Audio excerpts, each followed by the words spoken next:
Thanks for joining us. My name is Devin Jacobs, and I'm the Performance Programs Specialist here at the Association.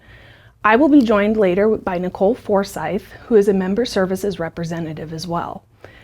We will be talking tonight about data submission and some of the best practices that you as a member can use to submit your data to the Association to make performance-driven progress within your herd. Our Angus breeders are no strangers to data collection and data submission. The Angus Herd Improvement Records program was established in the late 1950s as a way for breeders to submit phenotypic records to the Association. Originally, these records comprised of weight data and carcass data, but over the years have evolved to incorporate many different types of data, such as foot scores, hair shed scores, docility records, feed intake records, and many other data points. And these records are collected and submitted to us with the goal of offering performance-driven progress within the breed.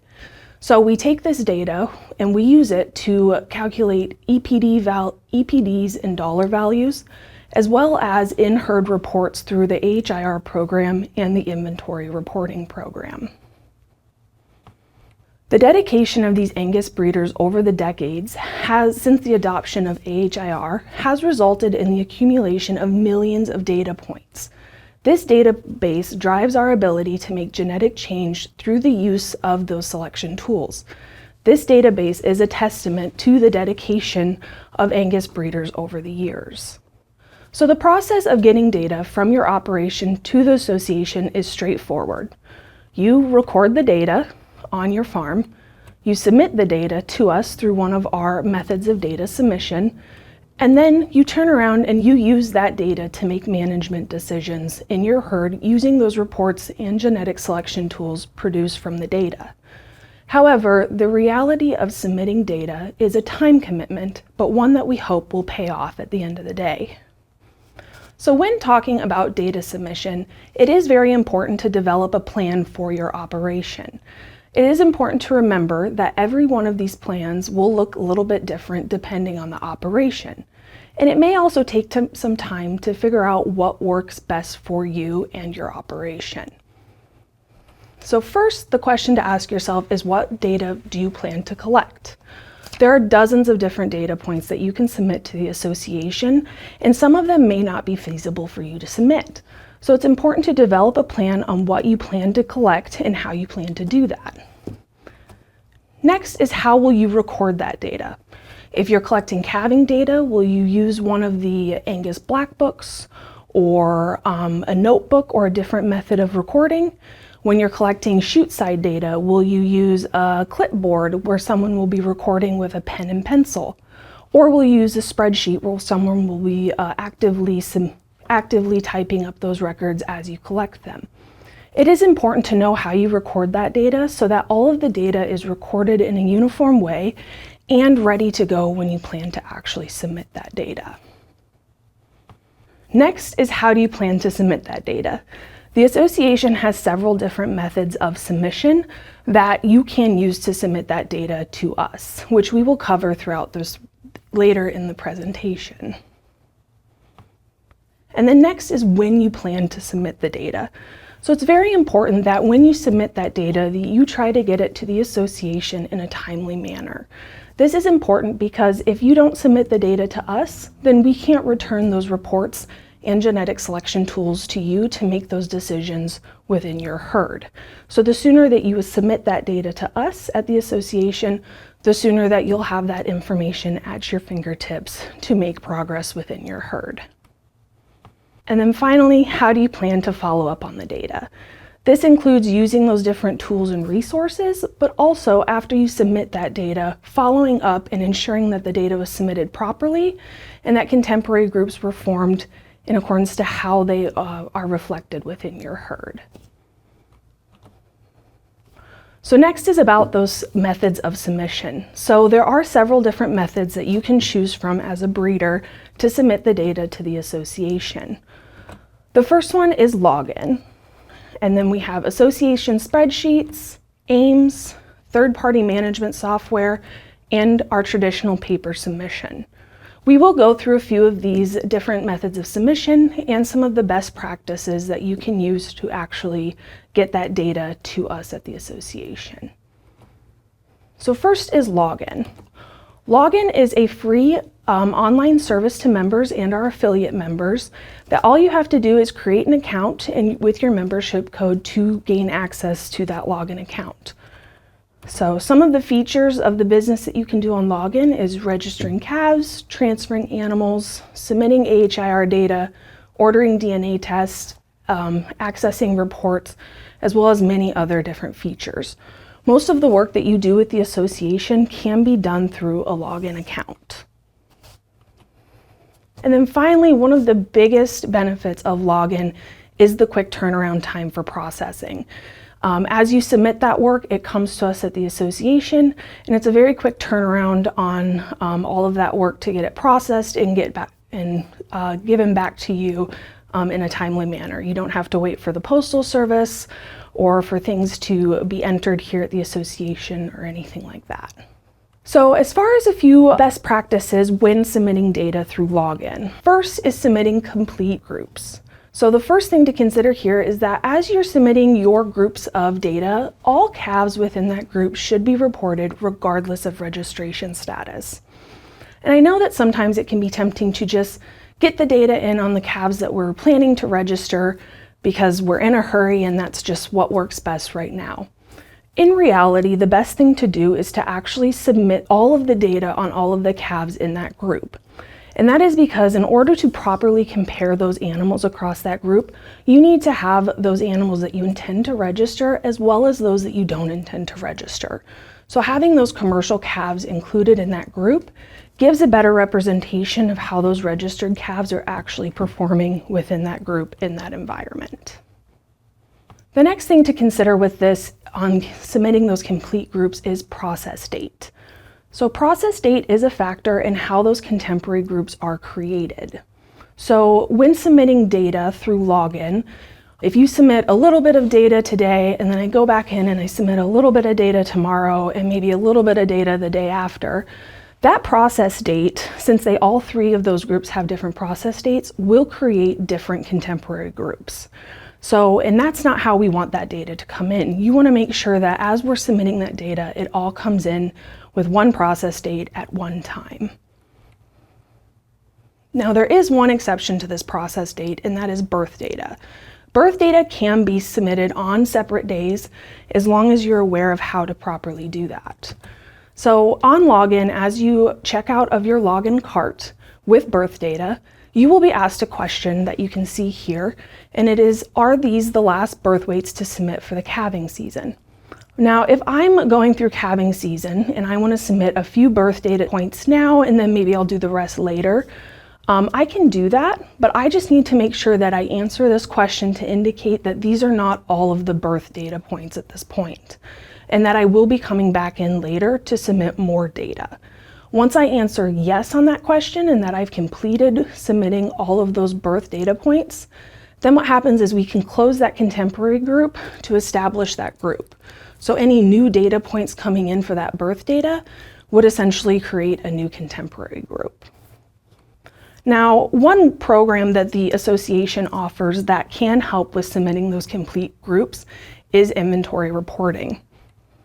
Inventory reporting is the whole herd reporting system that is offered through the AHIR program. And essentially this program works that you establish your active cow herd, and then every year you maintain those annual records for every female in the group. And with this, since you're completing those annual records for every single female in the group, you are completing or at least submitting all of that data on those contemporary groups. With inventory reporting, there are two levels in the program. So the first level is the cow inventory level, and then the second level is the MaternalPlus level. And if you are interested in enrolling in this program, there are two enrollment periods. For our primarily fall calving herds, we recommend using the May 1st to July 15th enrollment period. And for those herds that are primarily spring calving herds, we recommend November 1st to January 15th. Next, one thing to consider when submitting data is grouping the data that you want to submit. With Login, multiple data points on one animal can be submitted simultaneously. For example, on a birth record here, you can submit the calf's birth information, its registration information, as well as order AGI DNA tests all at one time. This helps prevent the number of times that you need to log in to submit data on one animal by grouping it all together. As well as, it is important to remember that you want to try to submit that data in a timely manner. This means that as you collect this data, planning a time to actually submit it to the association. The sooner we have that data at the association, the sooner that it can be incorporated into those reports and EPD tools for you to make decisions in your operation. Now I will turn it over to Nichole Forsythe to finish talking about Login as well as some of our other data submission methods. Thanks, Devin. I'm Nichole Forsythe. I'm one of our member services representatives. When you first look at our submission screens, it can be a little overwhelming with the amount of fields that there are. Thankfully, we have some indicators here to help you know what is optional data to give us and what is required. The red asterisks are all data that's required for that submission to be turned in. Secondly, we have these blue circles with little eyes in them that are information not only about that trait, but what we're expecting for that submission. It's important when submitting data that we have all the required data points for us to best use that information in our national cattle evaluation. Some traits require multiple data points. For example, for ultrasound, for that to be used, we have to have your weaning weight. For PAP, we need the elevation and your technician's name. And for your mature weights, we need your cow's body condition score. A good resource to know what all is needed when submitting these traits are your AHIR data collection guides. Thankfully, we have the Angus mobile app to make collecting data a little bit easier when we're on the go. The app will allow you to cut down on your steps of data submission as you're in the field versus having to write it down in a notebook and then having to then later go to your computer to enter it again. The caveat about Angus Mobile is that you will have to still go to your login cart to check out those records for us to have them. Another way to submit your data to us is with spreadsheets. Each spreadsheet for the data that we accept is downloaded from your login account. We recommend that each season you get a new spreadsheet in case there are any updates that we have made. A benefit of spreadsheets is that it gets saved to your computer after download and you can enter it on your own time without any internet. Once your spreadsheet is submitted, you submit it to the association via angus@angus.org, or we have a new feature coming that will allow you to upload your spreadsheets through your login account. Again, we want to emphasize that it's important to download a new spreadsheet each calving season to ensure that you have the most updated spreadsheet. Spreadsheets are found in your login account under Submit Data Spreadsheet Entry. You should see the whole list of each spreadsheet that we currently accept. To download a spreadsheet, you will simply need to log into your account, follow these steps, and then see the instructions at the bottom and click Get Excel Spreadsheet. Similar to Login, spreadsheets can be used to submit multiple data points on an animal. For example, on the calving book, you can not only report the calf, but you can register it at the same time as well as reporting the dam's teat and udder scores. One thing for spreadsheets to remember is that we cannot order a DNA test on them. To submit your spreadsheet, you can email it to angus@angus.org, or you can use the new feature to upload it through your login account.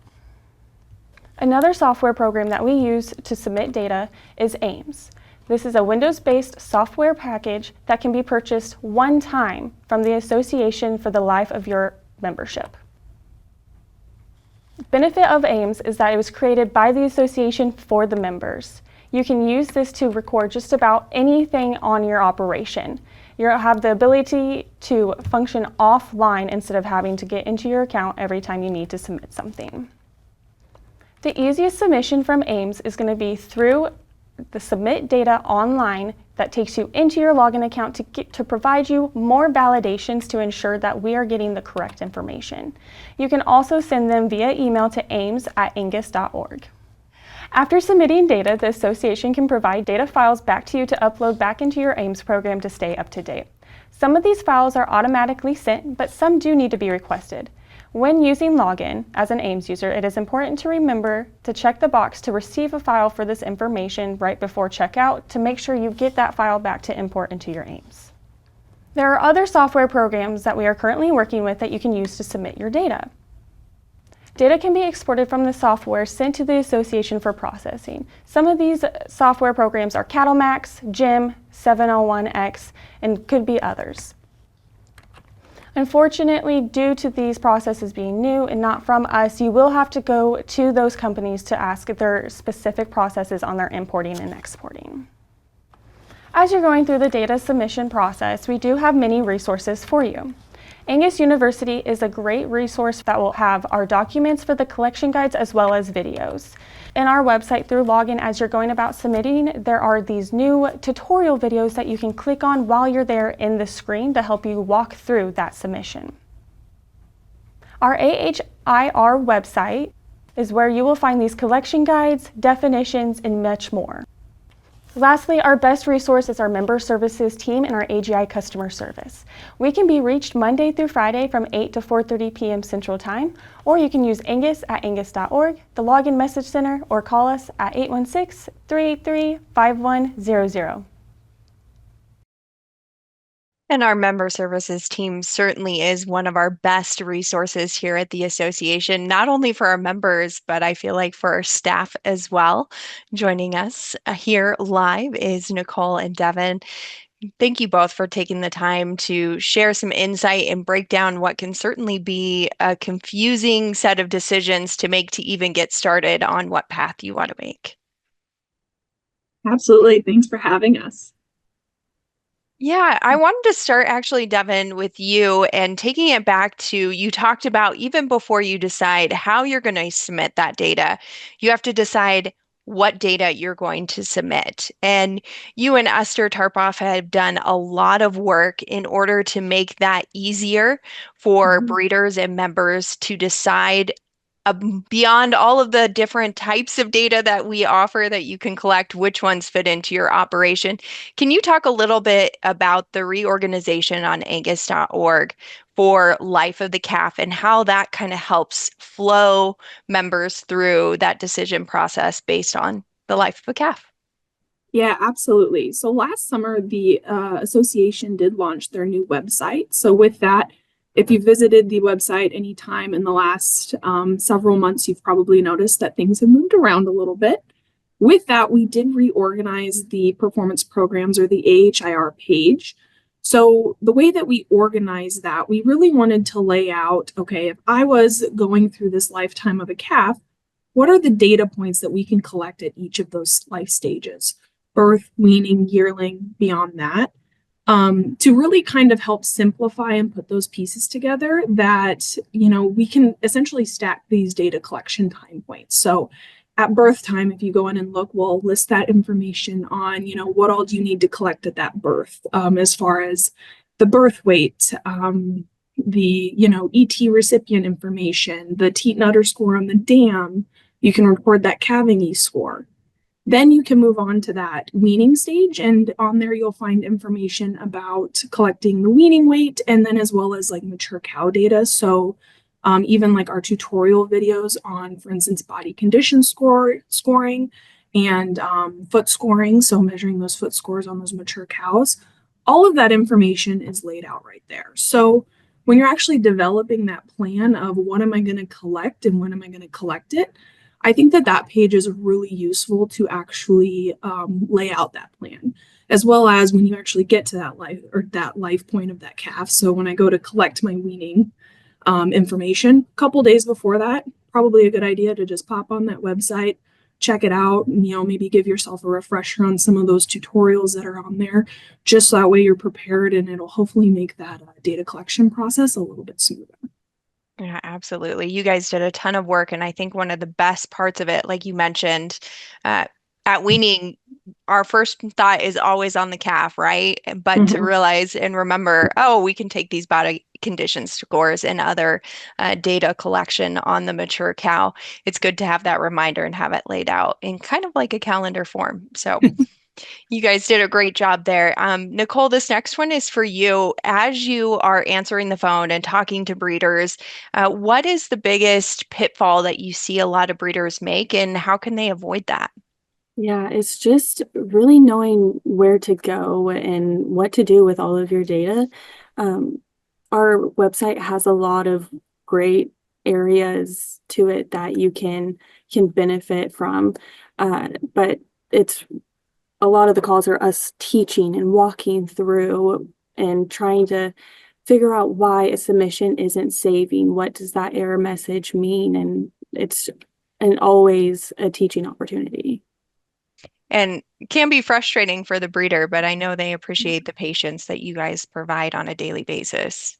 Oh yeah, we look at it every day, so we could only imagine what it's like to only look at it when when it's needed. Yeah, once every couple of months, right? When you're Right. collecting and submitting that data. Yeah. David asks, can you walk through just maybe at a high level some of the disadvantages to different forms of submission? So whether it's spreadsheets or AAA login, what do you see as kind of like a hang up on those different types of submissions? Yeah, sometimes they're typically coming from two different people, right? Someone's preferring to submit spreadsheet versus someone who's preferring to go into their online account to do those one by one or however. And we end up getting, duplicate entries of animals and why is this dam not, why does she have two calves or why is this calf not reported as an ET or something, any of those issues start to come when we get, two different forms of submission going sometimes if it's especially two different people. That actually segues really well into the next question that came up, which is talking about having multiple individuals or herd managers who are in there collecting that data or managing it. What's the best way to go about centralizing that data to submit it? And should it be all at once, or can you submit it in the groups based on which herd manager is managing which contemporary group? I think that's a little bit of a case by case basis. Of course, we want to try to keep that data as uniform as possible, and it's also a little bit dependent on the trait. For a trait such as foot scores, we want that data to actually be recorded by one individual. So if Nichole and I were going to go out and score the cow herd, it's not, hey, you take that half and I'm going to take this half, because we really want to try to keep that data as uniform as possible. But for some of that data, such as like birth weights or weaning weights, you could have multiple people, reading those scales and recording that data. So it's a little bit dependent on the trait. As far as centralizing the data between multiple herd managers, I think that is a challenge for some of our breeders. And that's a little bit of a, part of that, like planning out that system that I talked about, where you really need to sit down and have that plan in place with, anyone that's on your crew or anyone that's going to be handling that data. I've heard some people say that, maybe you have the calf book in your pocket and that's how you record like the calving information. And then when you come in, you put it all in a central location. I've heard some people say that they record it on like a shared spreadsheet on their phone. So that way you have that access there. Nichole mentioned the Angus Black Book or the Angus mobile app, and that's would be useful for calving information. So if you have multiple people doing those calving checks and taking those birth weights at calving, you could actually on your phone essentially save that calving record to that dam, and it actually automatically goes into the cart and login. So it's saved there, ready for when it's time to submit that data. So you could have multiple people using the mobile app under the same membership, and so that's all going to the same cart and login. Is that correct? Yes. Yep. You can have multiple people logged into that mobile app. Excellent. I have a question from Anna. She says, if I use the spreadsheet to enter calving and weaning data, is there a way to pull that breeding data in so that she's not, right now she says she's having to retype that? Yeah. As of right now, there's not. One thing that we are working on, it's part of our goals here, is a way to tie that breeding data in more. So if you're submitting breeding records on those heifers and those cows in your herd, we want to be able to populate that data on those calf records later on. And that is something that we're building out in Login and then hopefully in other data submission areas. So we want to make better use of that breeding data because it's very valuable data. But fingers crossed that will be coming soon. So sit tight. Yeah, I think that's one thing to say is here's what's happening, your options right now, but our member services team and our IS team are constantly working on ways to improve that and make that more efficient, whether it's spreadsheets or AIMS or Login. We have a couple questions that have come in kind of tied both to DNA. One of them asks if they can blood type test at birth, or is it better to collect that DNA at weaning? You can do blood samples at birth. The one exception for that would be twins. So twins, you cannot blood type. It is preferred if they're under 4 months of age to do the tissue sample. If not, wait till after 4 months of age and you can do the hair sample, but otherwise blood type is perfectly fine. And Holly asks, she actually has a couple registered cows that they've never DNA'd. Does she have to submit DNA in order to register those calves? Nope, as long as both parents are registered, then that calf can be registered. I think that's one thing maybe, Devin, you can touch on a little bit is we have our EPDs and then we have our genomically enhanced EPDs that come from that DNA testing, but there's still those opportunities to register calves and have some performance data back on them based on the expected progeny differences. Yeah, absolutely. So those expected progeny differences have a ton of different data coming into them. We have our traditional pedigree data as well as performance data, which would be like the birth weights, weaning weights, yearly weights, as well as that genomic data. So with that, you don't have to genomic test in order to get EPDs. You can submit those performance records as well, which will feed into those EPDs. So any of that data that we get on those animals, as long as it's in a proper contemporary group, we will use in that evaluation for the information on those EPDs. And I think that's a great moment to touch on those contemporary groups, maybe Devin, in a little deeper fashion. That can be a hang up for breeders. Can you walk through not only, you touched on it about making sure that you're submitting all that data so it is in one contemporary group. Well, what should breeders be thinking about when they're thinking about breaking into different contemporary groups, and how specific can they get on that? Yeah, absolutely. So contemporary groups are the cornerstone of our genetic evaluation. They are the way that we actually account for environmental conditions that those calves are exposed to. So in order to properly estimate EPDs or that genetic merit of those animals, we need to have proper contemporary grouping. So with that,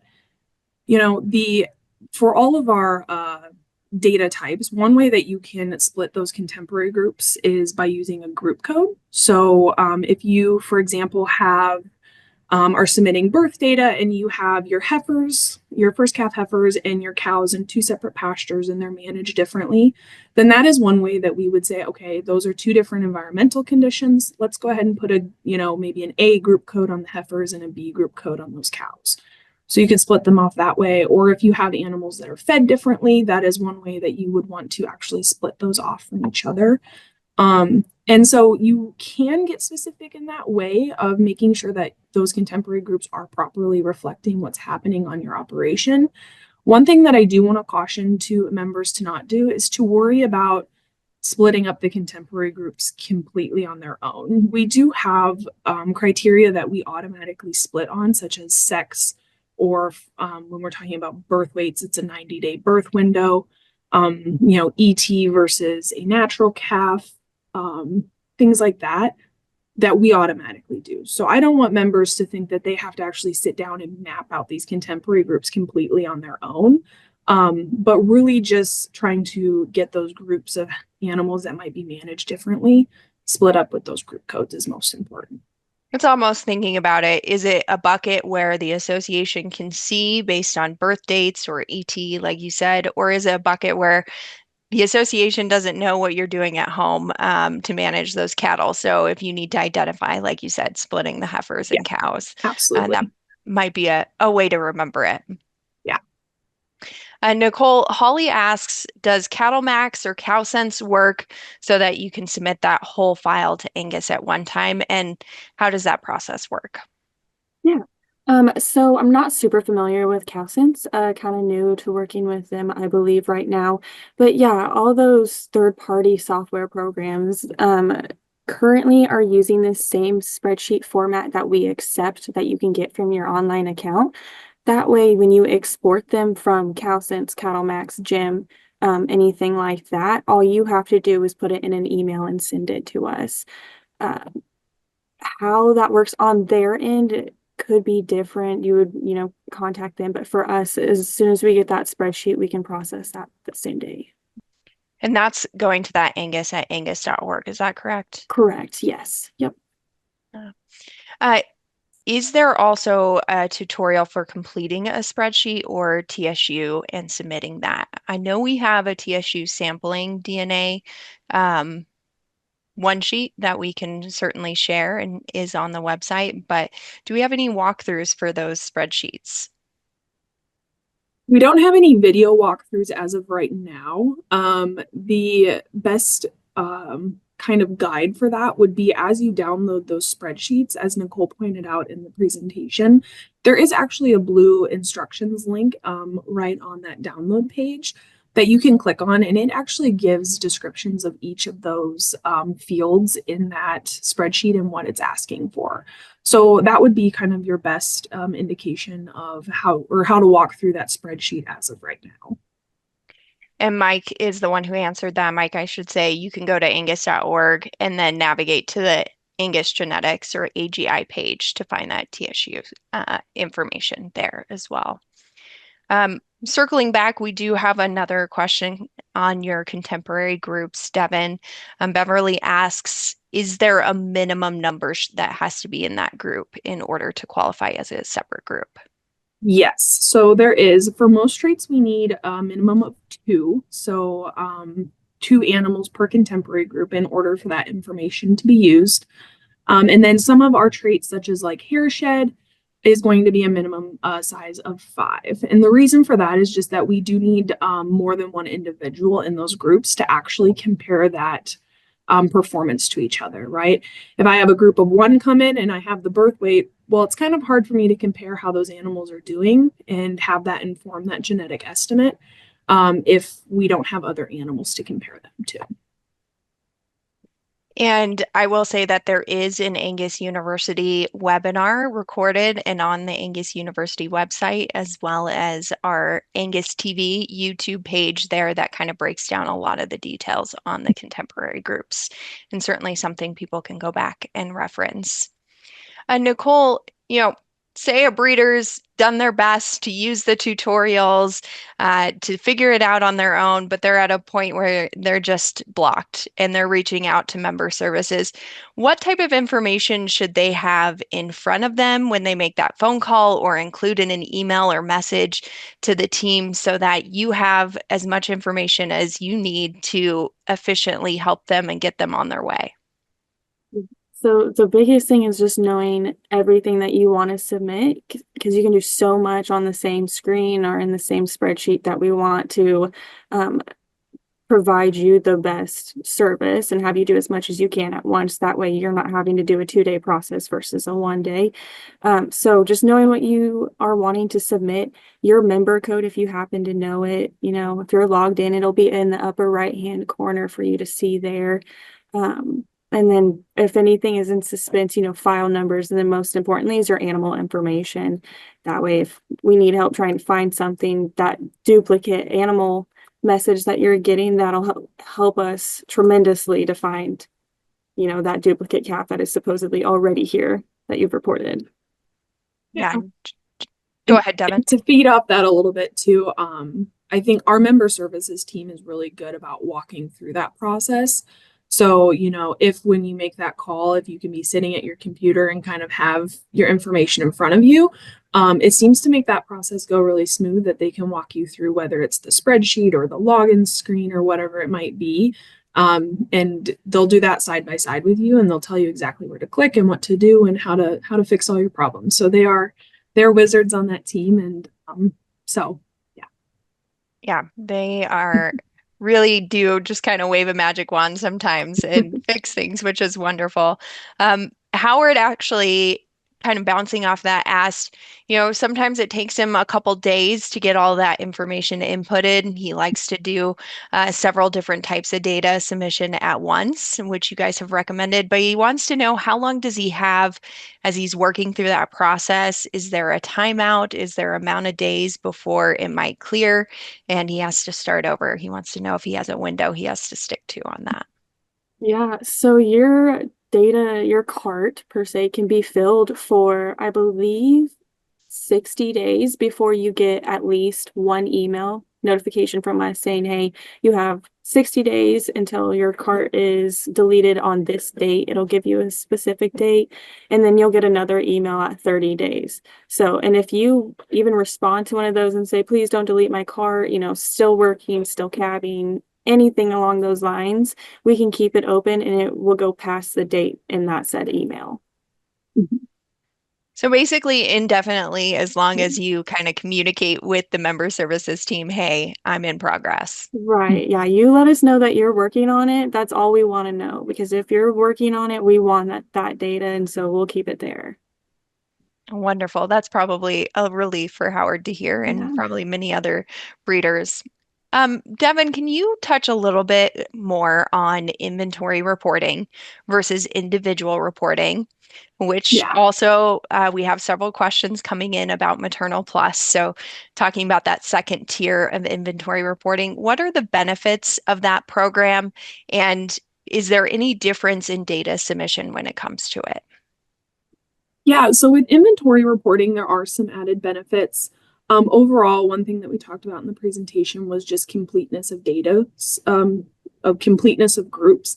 In inventory reporting, with that being a whole herd data reporting program, it is really going to ensure that you are getting every calf submitted, every female accounted for on a year after year basis. I think that that's a big benefit where there are times when I'm working with members and maybe they think that they've submitted everything, and we get in there and I'm like, well, these two cows are missing their calves. And so we go back and we get that data and we get it submitted. So there we have the whole group, as well as having that annual kind of deadline to get it in, is really helpful. That data is getting in, it's feeding into that genetic evaluation. When it comes sale time, right, that data is already in, so that you're not rushing at the last minute to try to get those EPDs turned around. So that is some of those benefits, as well as the fee for inventory reporting is $2 per female on an annual basis, and then that waives that AHIR fee of $3. And then as you get up into MaternalPlus, that second tier of the program, there are some additional benefits. You do get EPDs on unregistered calves under 12 months of age. So with that, you get the calving ease direct EPD, the birth weight EPD, and the weaning weight EPD, as well as you get several additional management reports available to you in Login as well. And those windows, just to go over registration windows on those, Devin, for me. Yeah, so we have two different enrollment periods for that inventory reporting program. One of those is November 1st to January 15th, and that's one that we recommend for primarily spring calving herds. And then we have one coming up here shortly from May 1st to July 15th, and we recommend that for our primarily fall calving herds.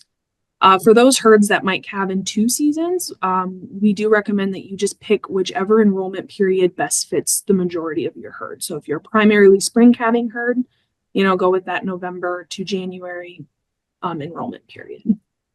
And that is an annual enrollment. So once a year, you have to make sure you've got all your data submitted, and probably talk to Devin and say, hey, I'm re-enrolling. What do I need to do to make sure I get everything covered there?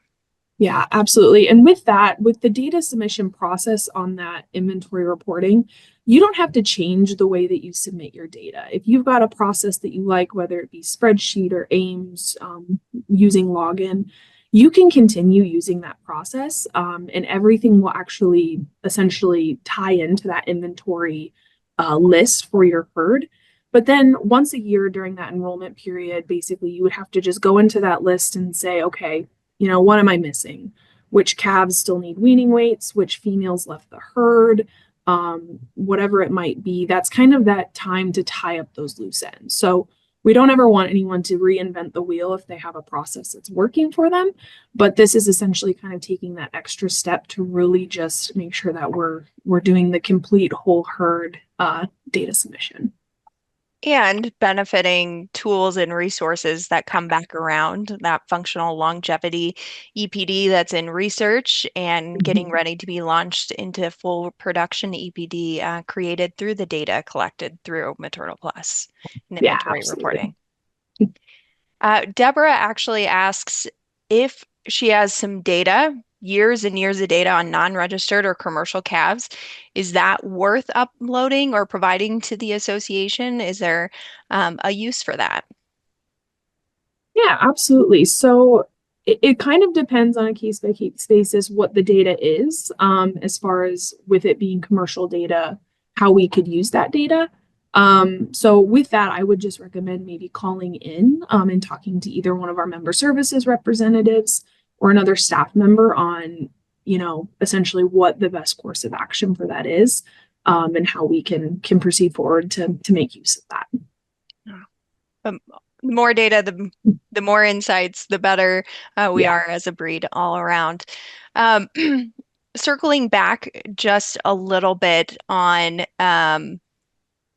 this is a question we get a lot when it comes to inventory reporting and first-time enrollees having to mark some of those cows as inactive, or I believe it's called canceled in login. How do you go back? Because there is a way to go back and see all of those cows, their production records, their pedigrees. You don't lose that information by letting us know that they're no longer in your herd. Yeah, absolutely. So once you cancel an animal, they don't appear in your regular herd inventory. However, you don't lose that data. So in order to get to that data in login, you can access it under the My Herd tab. And then there's a link for that's called canceled animals. And on that, essentially, once you cancel an animal in your herd, we just kind of tuck that animal in that little folder. And essentially, it's out of kind of those main lists that you might see throughout login for data submission registration, just to kind of keep that nice and clean and accessible for you. But, if you're getting ready to write footnotes for sale catalogs, or you want to see, something about a dam that you had, several years ago, you can go back in and access that information at any time. And to find that login, that's something that's readily available on the Angus website at any time. You can see the little login up on the right-hand side of your screen there, or you can go to angusonline.org. And Nichole, can you walk through, if you've never used login, how do you go about setting that up and getting access? Yeah, so you'll want to use that link that you were just talking about. It'll take you to the same screen for everyone to either log in, or I believe it's in blue, it says sign me up with an exclamation point, because we want you to, and we'll give you a whole bunch of fields with red asterisks for required information that we want to know for your online account. Then that request per se will come to us, and we check it over the next morning after you submit it, and then you get an email letting you know that your online account is ready to use. And once you get in there, if you ever need to submit anything, it's just safe to say to go to the Submit Data tab, and you can find it under there. Yeah, perfect. Kathy asks, does AIMS work with a Mac computer? And I believe it is a Windows application. Is that correct, Nichole? Correct. I do believe there is a program or an app, I'm not really for sure, called Parallel that does allow AIMS to work on Macs. If they call in, Tammy Poyer is an expert at walking them through the AIMS install, especially on Macs.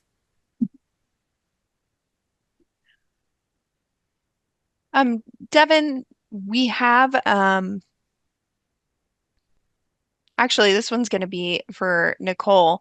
Again, as breeders are looking at timelines for submitting that data, we've had questions about DNA submission. And a lot of times that's tied to maybe a bull sale coming up. And I got to make sure that all that information is correct and in there so I can have a sale catalog and people can look up those animals and see their pedigree and EPDs. What's kind of the window for both data submission and DNA submission to make sure that that's in and ready to go well before they need it? What's going to take the most time is getting, your DNA results back. Right now, I believe the longest window that they're looking at is 6 to 8 weeks, and that's just particularly with hair samples, but on a regular, they're 3 to 5 weeks out. After that, you want to give about a 2-week allowance for your EPDs to also be updated. And if you decide to submit any new data at that time, you have to keep in mind that your animal is going back into the evaluation all over again, fresh. So it potentially, not necessarily 2 weeks on every scenario, as sometimes your results come in on a Friday, and with a Friday to Friday basis, that's only a week that your animal is in the evaluation versus a week and a half if you got your results on Tuesday. So at the most, if you were to use a hair sample, you're probably going to be potentially looking at 2 months or more. Yeah, and better just to be unsafe and get those in early, so you're not watching the clock and stressing about that as you're working towards that bull sale. They're stressful enough. What features, are there any features that can help breeders double check the accuracy of those data submissions? Yeah, so once breeders actually submit their data, I always recommend that they essentially follow up on that data, right? And for me, that not only means using the EPDs and the dollar values in those management reports throughout login, but actually following up and making sure that that data was sorted into proper contemporary groups and that none of that data also is sitting in suspense. So within login, under the reports tab, they can actually view the AHIR work history. And with that, it'll actually break down all of the data that you've submitted by trait and by process date. And you'll be able to see how many groups it was actually broke into and the number of animals in each of those groups. So if you submitted 50 calves, for example, and you think, okay, I should have 25 in my bull calf group and 25 in my female group, and I get on there and I look and I actually have 25 groups of 2 or whatever it might be, that's probably a pretty good indication that we need to do some follow-up and maybe a little bit of regrouping because something didn't come in correctly to us. So that's one place that I think is really important to follow up and double check that, because then in order to have that evaluation and those results come out to be as accurate as they can be, we need to make sure that we're putting in that good data on the front end. And if somebody does see that they've got more in the different numbers in the contemporary group than they expected, what should they do? What's the next step in that process? Yeah. So I think that the best thing to do there is if you can, to give us a call or send us an email and say, hey, I submitted data on this day for this trait, and this is, not what it's supposed to be. So we can help look at that data, walk through, and then help fix any of those contemporary group issues. And Devin, Deborah just wanted a clarification on the reports that you just mentioned in login. Can you, what are those exact names and where can she find those? So the AHIR work history report would be under the reports tab. And then on the ribbon below, it's the far left side. You can click down and it'll say AHIR work history. For some of the other reports I've talked about tonight, like inventory reporting reports, those would also be under that reports tab. There will specifically be a drop-down menu that you can click on, and it will show the different reports that you can access for your herd. And those reports actually use the data that's coming in and kind of help organize it in a way that's a little bit more or a little bit easier to digest or to use to make some decisions. And another login question, we've got some great ones coming in. Circling back to those canceled cows or dams, any of those females who were transferred or sold out of your herd, is there a way to also see those animals and look back on them? Yeah, that'll actually be in your transfer purchase history tab. So it won't be in the canceled animals. So it's just a couple tabs over. And then I believe you can see all animals transfer history. And Brent wants to know, is there a preference on taking hip heights at weaning versus yearling? And Devin, you can maybe speak to that. And some of that is listed in that Life of Calf on the Angus.org website that you mentioned. Yeah, absolutely. For our evaluation, those yearling heights are used for that evaluation purpose. But it would all be listed in that data collection guide as far as, when to collect those and how to collect those. So, Wonderful. And maybe you can clarify with that. Howard would like to know, why do the pelvic measurements for yearling heifers not show up in the online registration as data is submitted on the individual performance? I am not completely sure on that one. Okay. So that is something that I'll have to look into and maybe get back to Howard on that one. Yeah, Howard will share your information with Devin and we'll get to the bottom of that for you. Just one last question here as we round out the time. You ladies have been so helpful and the questions have just been rolling in. Nichole, if you could maybe go over one more time, what is the benefits of using AIMS or Login versus some of the other options that we've talked about tonight for submitting that data? Yeah, absolutely. A lot of it is gonna be, your turnaround time or what works best for your operation. Login does tend to be more one at a time versus AIMS or spreadsheets. You get to send a whole pin or a mass amount of animals to be submitted, which, helps your contemporary groups and helps us get data in the best way we can. But one over the other, I wouldn't say that there is, because we want your data any way you'll provide it. We still get plenty of paper submissions. We welcome it. If you want to provide that data, we're going to accept it. I think at minimum, it's just a little bit about that timing, right? Factoring in the postal service and the extra processing for data input. But otherwise, like you said, the more data, the better. We just want to thank you, Devin and Nichole, so much for all the insights and information that you've provided. Like I said, the questions have just been rolling in. And so if you do have a question hanging out there, we will be sharing those with Devin and Nichole so they can get back to you and answer those. And as we've mentioned throughout the night, there are lots of resources out there. If you go to angus.org/AHIR, you're going to find that Life of the Calf that we've talked about, and that's going to provide some links to video tutorials, to data collection one sheets that you can print off and have out there shoot side with you if you would like. We also have Angus University there. You can find that also under angus.org, and that provides a wealth of different tutorials and webinars that we've had previously, like the contemporary group one. And the other thing I'll mention, you'll all be receiving an email probably in the next couple of days, and I will include links to a lot of those resources. So that'll be a good one-stop shop for you to go back and reference for this different data collection as well as submission opportunities. Devin, Nichole, thank you so much again for sharing your time with us. I know you guys have worked hard on this presentation for several weeks, and we appreciate you dedicating the time. Absolutely. Thanks for having us. Thanks for having us. Yeah, and we also want to say thank you to all of you. We know that your time is limited and that you chose to spend an hour this evening with us, and we so appreciate that.